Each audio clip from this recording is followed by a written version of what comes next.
Machiegni wachako kod kaunti ma Migori kama wayudo obila e kaunti ma Migori ochako timo nonro ka otenore kod nek mar wuod jaod bura machon ma Uriri mane osenindo Mike Omamba ma bende ne ochuo gi pala ma owito ngimane otieno manyoro ma bende piny norugo odiochieng' ma kawuono ni e boma ma Migori. Rawera no ma bende oyanga nyinge kaka Mike Omamba ne oyud ka owito ngimane machiegni kod kama odake e kadak ma police line e boma ma Migori. Familia mar mosenindo ka otelne kod MCA ma North Kanyamkago Omamba owacho ni ne giyudo ripot ewi tho mar wuodgi no kowuok kuom jirendege ma bende noyudo ringre ne ka ojwang machiegni gi kama odake.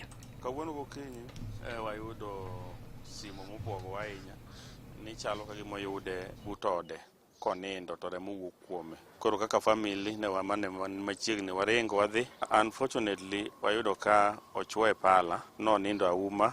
Ochuoe pala on the left side of the heart. Ane mana tan aloke kecho nindo auma. Koro kaloke ka ng'iye to ayudo ka pulse mare ok ti, and very cold, nyiso ni nosetho. Kaloke to remo wuok mang'eny. Wamanyo police, ma police obiro together with the friends and relatives mose mon biro kanyo.